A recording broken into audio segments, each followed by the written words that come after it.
அன்பின் அகலமும் நீளம் உயரம் ஆழமும் அறிந்துணர அனுகிரகித்தார். அன்பின் அகலமும் நீளம் உயரம் ஆழமும் அறிந்துணர கிருத்துவிலே ஒரு மழையாய் திருத்தித்தே நிறுத்தினார் அவர் சுடராய். கிருத்துவிலே ஒரு மழையாய் திருத்தித்தே நிறுத்தினார் அவர் சுடராய். கிருபையிலே தேவ கிருபையிலே கிருபையிலே தேவ கிருபையிலே தாங்கி நடத்தியதே இயேசுவிலே பொன்னேசரிலே ஆகமகிழ்ந்தே நாம் ஆனந்திப்போம். இயேசுவிலே பொன்னேசரிலே ஆகமகிழ்ந்தே நாம் ஆனந்திப்போம். லூக்கா எழுதின சுவிசேஷம். Praise the Lord. ஹல்லேலூயா. 17ஆம் அதிகாரம் லூக்கா 17 26 இருந்து 30 வரைக்கும் படிக்க. நோவாவின் நாட்களில் நடந்தது போல மனுஷகுமாரனுடைய நாட்களில் நடக்கும். நோவா பேழைக்குள் பிரவேசித்த நாள் வரைக்கும் ஜனங்கள் புசித்து குடித்தார்கள், பெண் கொண்டு கொடுத்தார்கள். ஜலப்பிரளயம் வந்து எல்லாரையும் அழித்து போட்டது. லோத்தினுடைய நாட்களில் நடந்தது போலவும் நடக்கும். ஜனங்கள் புசித்தார்கள், குடித்தார்கள், கொண்டார்கள், விற்றார்கள், நட்டார்கள், கட்டினார்கள். லோத்து சோதோமை விட்டு புறப்பட்ட நாளிலே வானத்திலிருந்து அக்கினியும் கந்தம் வர்ஷித்து எல்லாரையும் அழித்து போட்டது. மனுஷகுமாரன் வெளிப்படும் நாளிலும் அப்படியே நடக்கும்.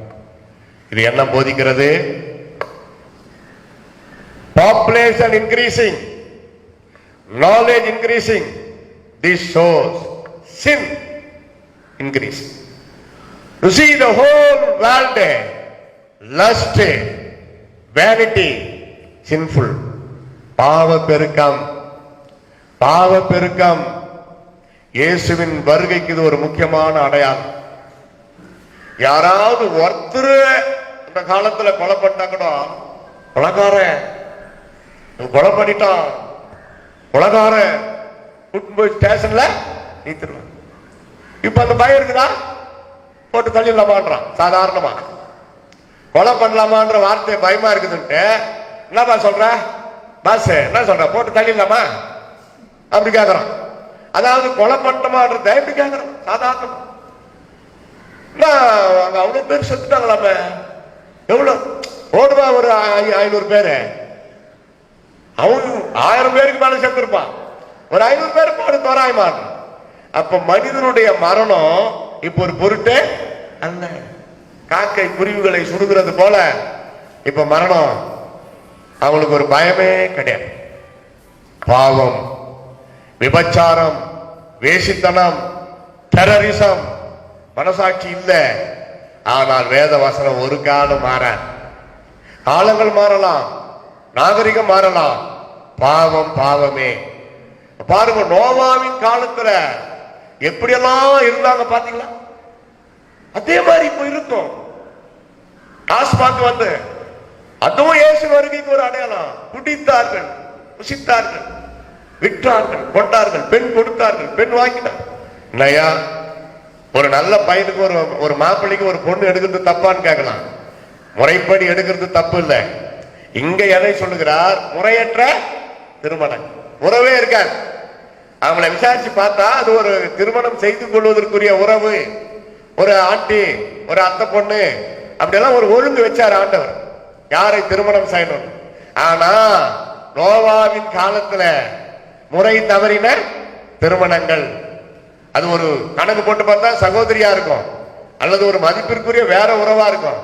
ஆனா அந்த மனசாட்சி இல்லாம எப்படியெல்லாம் துன்மார்க்கத்தனமான இச்சாரோக பாவங்கள் நடந்ததோ அது போல இயேசு கிறிஸ்துவின் வருகை நாட்களிலே நடக்கும். ஐயா, கிரகிக்க முடியாத ஒண்ணு நம்ம தேசத்துல 3 வயசு குழந்தைய கற்பழிக்கிறான்னா அவன் என்ன மனுஷனா மிருகமா?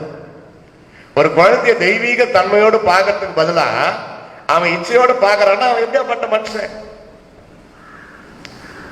மனைவியை கொண்டுட்டு இன்னொருத்திக்கிட்ட சந்தோஷம் வாழறான்னா அவன் மனிதனா? ஆனா நீ கொண்டுட்டு வாழறியோ கொள்ளாத வாழறியோ பாவம் பாவமே.